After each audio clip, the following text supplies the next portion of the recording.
नमस्कार दोस्तों, आप देख रहे हैं खबर एचपी और आइए वक्त हो गया हिमाचल प्रदेश के ताज़ा और बड़ी खबरों को जानने का। बताएंगे सभी खबरें एक एक करके एवं विस्तार से। उससे पहले आप हिमाचल प्रदेश के किस जिले से न्यूज को देख रहे हैं कमेंट बॉक्स में कमेंट करें। साथ ही सभी खबरों से अपडेट रहने के लिए चैनल को अभी सब्सक्राइब करें और बेल आइकन को जरूर दबाएं। तो दोस्तों चलिए शुरू करते हैं आज की पहली बड़ी खबरें। हिमाचल के सरकारी कर्मचारियों को तोहफा, जाने कैबिनेट के बड़े फैसले। जय हिमाचल प्रदेश कैबिनेट की बैठक सोमवार को मुख्यमंत्री जयराम ठाकुर की अध्यक्षता में शिमला में आयोजित की गई। बैठक में कर्मचारियों व अन्य वर्गों के लिए कई बड़े फैसले लिए गए हैं। कैबिनेट ने राज्य सरकार के कर्मचारियों के लिए हाउस बिल्डिंग एडवांस की दरों, पात्रता और अधिकतम सीमा में संशोधन को भी मंजूरी प्रदान की। एचबीए की अधिकतम सीमा अब मूल वेतन का 25 गुना होगी। इसमें अधिकतम 15 लाख रुपये तक के नए निर्माण या नए घर, फ्लैट की खरीद और राशि चुकाने की क्षमता की शर्त लागू रहेगी। शिमला में केंद्रीय वित्त राज्य मंत्री ने दिए 9 करोड़ 32 लाख रुपये के ऋण स्वीकृति पत्र। जय हिमाचल प्रदेश की राजधानी शिमला में सोमवार को राज्य स्तरीय बैंकर समिति की 165वीं बैठक हुई। इसकी अध्यक्षता यूको बैंक के प्रबंधक निदेशक एवं मुख्य कार्यकारी अधिकारी सोमा शंकर प्रसाद ने की। आपको बता दें कि केंद्रीय वित्त राज्य मंत्री भागवत करार बैठक में मुख्य अतिथि थे। ऋण उन्मुखी कार्यक्रम में भाग लेते हुए केंद्रीय वित्त राज्य मंत्री ने लाभार्थियों को 9 करोड़ 32 लाख रुपये के ऋण स्वीकृति पत्र भी प्रदान किए। उन्होंने सरकार की आम जन के उत्थान के लिए चलाई जा रही विभिन्न योजनाओं की जानकारी दी। कहा कि सरकार की योजनाओं से देश के समग्र विकास हो रहा है। मुख्यमंत्री स्वावलंबन योजना के तहत हिमाचल में अभी तक 7351 लोगों को 13,037 करोड़ के ऋण स्वीकृति किए जा चुके हैं। एसपीयू मंडी ने कॉलेजों के पीजी कोर्सों में दाखिलों की तिथि बढ़ाई।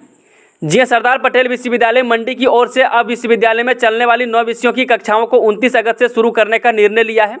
आपको बता दें कि 29 अगस्त से 9 कोर्स की कक्षाएं सुचारू रूप से शुरू हो जाएंगी। इसके अलावा विश्वविद्यालय ने अपने अधीन आने वाले सभी कॉलेजों में पीजी के दाखिले की तिथि को 25 अगस्त तक बढ़ा दिया है। वेबसाइट पर दाखिलों के लिए एक बार फिर से अप्लाई करने का ऑप्शन भी डाल दिया गया है। 15 सितंबर से होगी 10वीं और 12वीं कक्षा की टर्म 1 की परीक्षाएं। जय हिमाचल प्रदेश स्कूल शिक्षा बोर्ड 10वीं व 12वीं के नियमित विद्यार्थियों की फर्स्ट टर्म की परीक्षाएं 15 सितंबर से शुरू करेगा। इसके अलावा राज्य मुक्त विद्यालय के मिडिल 10वीं व 12वीं श्रेणी के समस्त परीक्षार्थियों की अनुपूरक परीक्षाओं का आयोजन भी 15 सितंबर से शुरू होगा। स्कूल शिक्षा बोर्ड अध्यक्ष डॉक्टर सूरज कुमार सोनी ने बताया कि इस दौरान नियमित विद्यार्थियों की परीक्षाएं सुबह के सत्र में 7:45 बजे से दोपहर 12 बजे तक आयोजित की जाएगी, जबकि एसओएस के तहत परीक्षाएं देने वाले परीक्षार्थियों के लिए 2:45 बजे से लेकर शाम 5 बजे तक का शेड्यूल तय किया है। इसके साथ ही आपको बता दें कि इस दौरान कला विषय के भाग बी का संचालन प्रैक्टिकल परीक्षा के रूप में अन्य विषय की प्रैक्टिकल परीक्षा के साथ होगा। वहीं परीक्षाओं के प्रश्न पत्र 3 सीरीज में विद्यार्थियों को उपलब्ध कराए जाएंगे। एसओएस के अंतर्गत आने वाले परीक्षार्थियों की प्रैक्टिकल परीक्षाओं की तिथियों की बोर्ड की ओर से अलग से घोषित किया जाएगा। 5 राज्यों में भारी वर्षा की कहर, मध्य प्रदेश, यूपी, उत्तराखंड, हिमाचल के कई इलाके जलमग्न। देश के कई राज्यों में हो रही भारी वर्षा से नदी नाले उफान पर हैं और कई शहरों में बाढ़ की स्थिति पैदा हो गई है। सबसे बुरा हाल मध्य प्रदेश, राजस्थान, हिमाचल, उत्तराखंड और यूपी के कुछ इलाकों का है। मध्य प्रदेश व राजस्थान के कई शहरों में स्कूलों में छुट्टी घोषित कर दी गई है। आपको बता दें कि भारी बारिश के साथ तेज हवाओं से व्यापक नुकसान की खबर है। पेड़ उखड़कर बिजली लाइनों पर गिरने से बत्ती गुल होने व सड़क मार्ग बंद होने की भी खबरें आ रही है। इसके साथ ही कई इलाके जलमग्न हो गए हैं। यूजीसी कमीशन की बैठक, विश्वविद्यालय कॉलेजों में बिना डिग्री बन सकेंगे प्रोफेसर। जी अब बिना एकेडमिक डिग्री भी विश्वविद्यालयों और कॉलेजों में प्रोफेसर बन सकेंगे। विश्वविद्यालय अनुदान आयोग कमीशन ने प्रोफेसर ऑफ प्रैक्टिस प्रस्ताव को मंजूरी दे दी है। इसके तहत विभिन्न क्षेत्रों के महारथी शैक्षिक योग्यता के बिना भी प्रोफेसर बनकर 2 साल तक सेवाएं दे सकेंगे। इसमें गायक, नृतक, उद्योग, समाजसेवी से लेकर अन्य क्षेत्रों के विशेषज्ञ शामिल होंगे। आईआईटी और आईएमएम में पहले से प्रोफेसर ऑफ प्रैक्टिस योजना लागू है। इसके तहत इंडस्ट्री से जुड़े विशेषज्ञ देश के इन सर्वश्रेष्ठ संस्थानों में सेवाएं दे रहे हैं। एमसीए, एमबीए, एमसीए, एमटेक में प्रवेश के लिए करें आवेदन। जय हिमाचल प्रदेश तकनीकी विश्वविद्यालय हमीरपुर ने नए शैक्षणिक सत्र में विभिन्न स्नातक और स्नातकोत्तर कक्षाओं में प्रवेश प्रक्रिया का शेड्यूल जारी किया है। आपको बता दें कि विद्यार्थी 21 से 28 अगस्त तक आवेदन कर सकते हैं। तकनीकी विश्वविद्यालय ने एमसीए, भौतिक विज्ञान, पर्यावरण विज्ञान और बीटेक में प्रवेश करने वाले पात्र विद्यार्थियों को 21 से 27 अगस्त तक ऑनलाइन फॉर्म भरने का समय दिया है। हिमाचल मंत्रिमंडल की बैठक आज, एरियर देने पर हो सकता है फैसला। जय हिमाचल प्रदेश मंत्रिमंडल की बैठक बुधवार को 3 बजे होगी। इसमें सरकारी कर्मचारियों को नए वेतनमान का एरियर देने का बारे में फैसला हो सकता है। आपको बता दें कि कर्मचारियों को एरियर की पहली किस्त दी जानी है। इसके लिए सरकार ने 1000 करोड़ रुपये का प्रबंध कर लिया है। सीएम जयराम ठाकुर इसकी 15 अगस्त को घोषणा कर चुके हैं।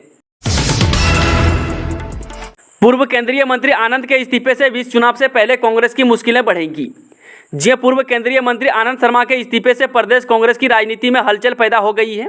कांग्रेस नेताओं को चिंता सताने लगी है कि विधानसभा चुनाव से पहले आनंद शर्मा की नाराजगी भी कांग्रेस के चुनाव प्रचार में बाधा बन सकती है।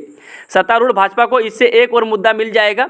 प्रदेश कांग्रेस को 2 विधायकों पवन काजल और लखविंद्र राणा ने भाजपा में जाकर पहला झटका दिया है।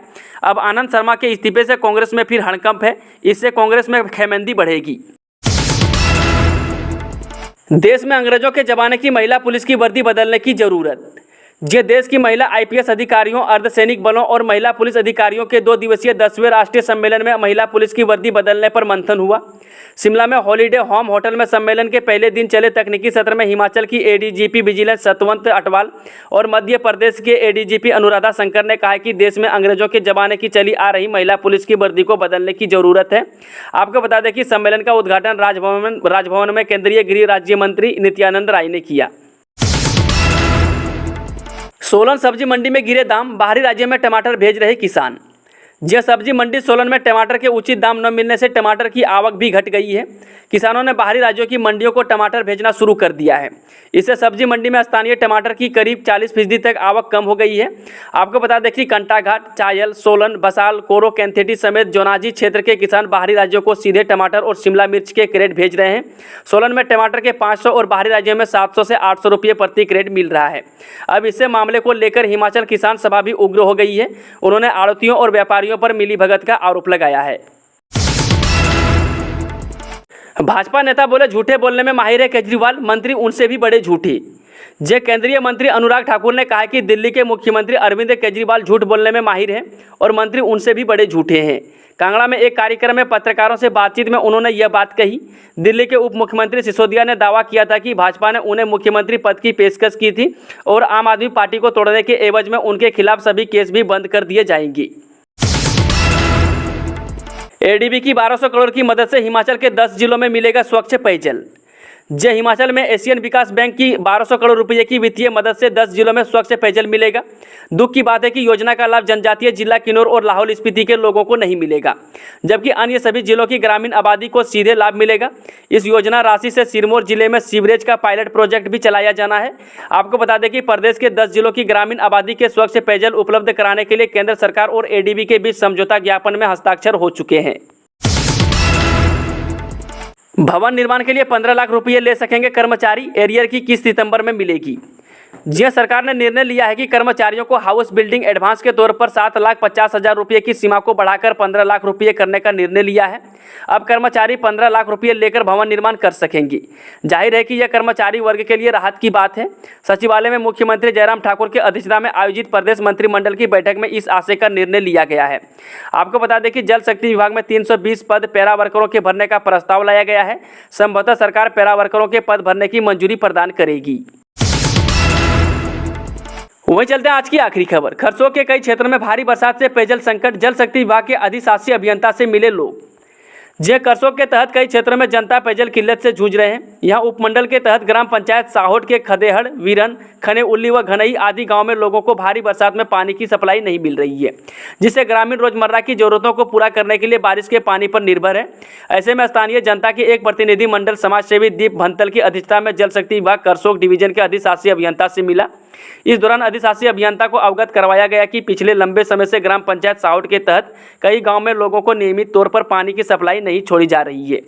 दोस्तों, आज की खबरों का सिलसिला यहीं खत्म हुआ। अगर आपको वीडियो थोड़ा भी पसंद हुआ तो वीडियो को लाइक, शेयर, चैनल को सब्सक्राइब जरूर करें और कमेंट बॉक्स में कमेंट करके बताएं कि आप न्यूज़ किस जिले और पंचायत से देख रहे हैं।